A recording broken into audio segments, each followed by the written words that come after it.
नमस्कार दोस्तों, मेरे चैनल में आपका स्वागत है। आज मैं आप लोगों को जीवित पुत्रिका व्रत की 2 कथाएं सुनाने जा रही हूँ। मैं सबसे पहले सुखिया और दुखिया की कथा सुना रही हूँ। बोलो जय श्रीमन नारायण। 2 बहनें थीं, एक का नाम था सुखिया और दूसरी का नाम था दुखिया। दोनों का भाग्य उनके नाम जैसा ही था। दुखिया गरीब थी और बहुत दुखी रहती थी। सुखिया अमीर थी और हमेशा सुखी रहती थी। दोनों एक ही गांव में रहती थी। दुखिया सुखिया के घर में काम करती थी, साफ सफाई करती थी, खाना बनाती थी और जो खाना बच जाता था वह खाना सुखिया दुखिया को दे देती थी। इसी तरह दुखिया का घर चलता था। समय बीतता गया। दोनों के बच्चे थे। सुखिया को 2 पुत्र थे और दुखिया को भी 2 पुत्र थे। जब जितिया का व्रत आया तो दोनों बहन जितिया का व्रत रखी थी।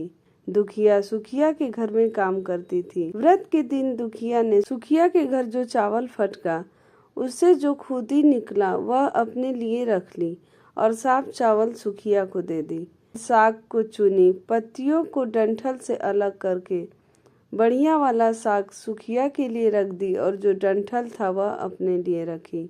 अब दुखिया ने सुखिया के घर का सारा खाना बना दिया और अपने घर चावल की खुर्दी और साग की डंठल लेकर गई बनाने के लिए।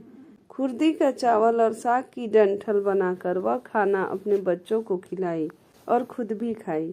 उसके बाद दुखिया सोने चली गई। आधी रात में एक बूढ़ी औरत उसके घर पर आकर दरवाजा खटखटाती है तो दुखिया पूछती है कौन है। तब बूढ़ी बोलती है बेटा हम हैं। दुखिया ने उठकर फाटक खोला और पूछती है अम्मा आपको क्या चाहिए? इतनी रात में आप यहाँ किस लिए आई हो? बूढ़ी बोलती है बेटा मुझे बहुत भूख लगी है, कुछ खाने को दे दो। दुखिया उसे घर के अंदर ले आती है और कहती है हम लोग बहुत गरीब हैं। आज मैंने खुर्दी का चावल और साग की डंठल बनाया है, क्या आप खाएंगी?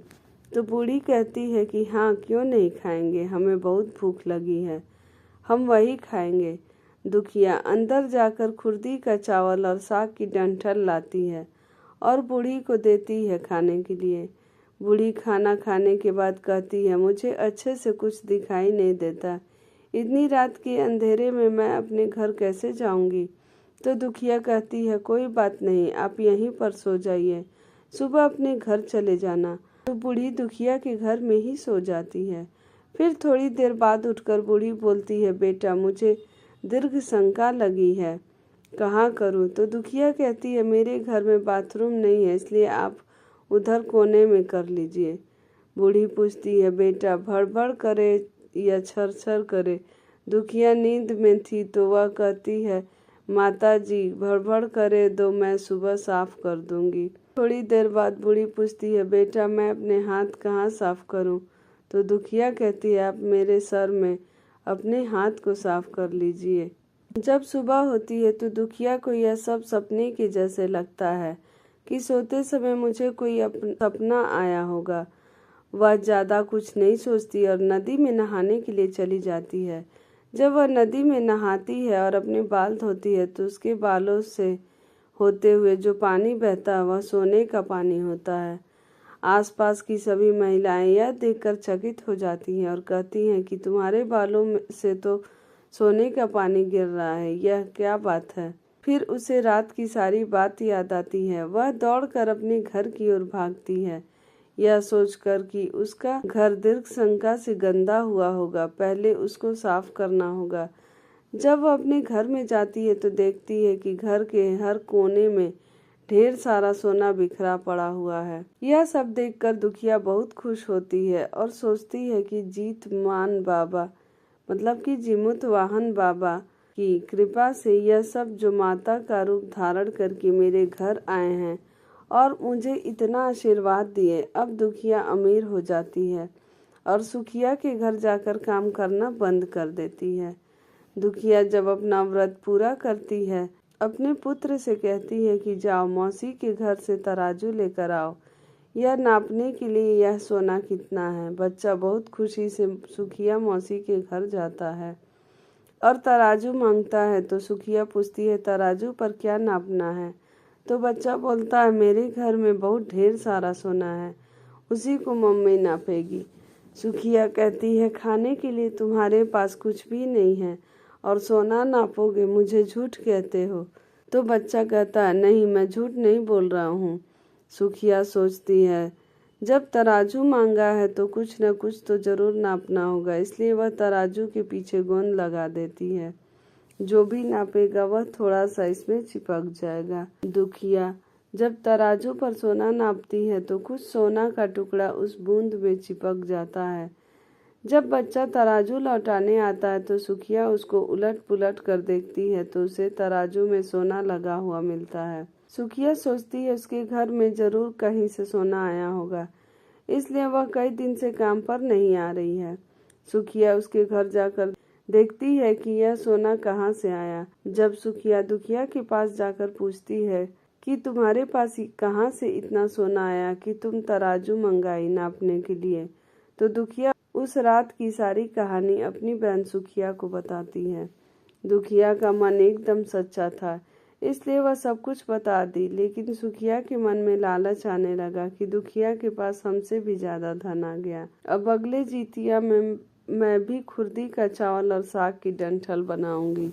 फिर अगले साल जितिया का व्रत दोनों बहन ने रखा। सुखिया के पास हर वक्त का सुख था और धन भी था, फिर भी वह जितिया के दिन चावल फटक कर साफ चावल फेंक दी और खुर्दी अपने पास रख ली। साग को तोड़कर पत्तियां फेंक दी और डंठल अपने पास रख ली और वही बनाई। खा पीकर पूजा पाठ करके सोने चली गई। फिर आधी रात में उसके घर में भी बूढ़ी आई और दरवाजा खटखटाती है। सुखिया उसका इंतजार कर रही होती है। वह तुरंत दरवाजा खोलकर बूढ़ी को अपने घर के अंदर ले आती है। बूढ़ी बोलती है, मुझे बहुत भूख लगी है, कुछ खाने को दे दो। तो सुखिया कहती है, मैंने खुर्दी का चावल और डंठल का साग बनाया है। बूढ़ी बोलती है, कोई बात नहीं है, मैं खा लूंगी। तो सुखिया परोस देती है। वह खाना खाने के बाद सोने चली जाती है। बूढ़ी बोलती है, मैं घर नहीं जा सकती, मुझे दिखाई नहीं देता। तो सुखिया कहती है कि कोई बात नहीं, आप यहीं सो जाओ। थोड़ी देर बाद बूढ़ी फिर बोलती है कि मुझे दीर्घ शंका लगी है, कहाँ करूँ? तो सुखिया कहती है, वहीं कोने में कर लीजिए। फिर थोड़ी देर बाद बूढ़ी पूछती है कि भड़ करे या छर छर। इस समय सुखिया को याद नहीं आता कि दुखिया ने क्या बोला था। तो सुखिया बोली, माँ छर छर कर दीजिए। फिर बूढ़ी पूछती है कि बेटा, मैं अपने हाथ कहाँ साफ करूँ? सुखिया कहती है, मेरे सर में साफ कर लीजिए। बूढ़ी अपना हाथ सुखिया के सर में साफ कर लेती है। जब सुखिया सुबह उठती है तो उसका पूरा घर गंदगी से भरा पड़ा होता है और उसके बाल भी बहुत गंदगी लगी होती है। यह सब देखकर सुखिया बहुत दुखी होती है और उसे बहुत गुस्सा भी आता है। वह अपनी बहन को बुलाती है और उसको गुस्सा करती है कि तुमने हमसे झूठ कहा और मेरा घर पूरा गंदा करवा दिया।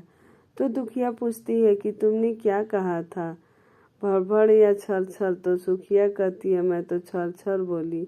तो दुखिया कहती है, यहीं पर तो तुमने गलती करी और तुम्हारे पास तो सब कुछ था, किसी चीज की कमी नहीं थी, फिर भी तुमने लालच किया। मेरे पास तो कुछ भी नहीं था, तुम्हारे पास तो सब कुछ था। तुम्हारे घर जीत मन बाबा, जिमुत वाहन बाबा भेष बदल कर आए, लेकिन फिर भी तुमने उन्हें अच्छा खाना नहीं परोसा। मेरे पास तो कुछ भी नहीं था, इसलिए मैंने उन्हें खुर्दी का चावल और साग का डंठल परोसा था। तुमने अपने घर आए भगवान का अपमान किया।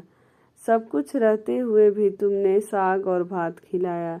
तुम्हारे पास सब कुछ होते हुए भी तुम्हें लालच नहीं करना चाहिए, इसलिए तुम्हारे साथ बुरा हुआ। बोलो जय श्रीमन नारायण। अगर आपको यह कथा अच्छी लगी हो तो वीडियो को लाइक शेयर जरूर करें, चैनल को सब्सक्राइब कर लें और बेल आइकन प्रेस करना ना भूलें। कमेंट में जय श्रीमन नारायण जरूर लिखें।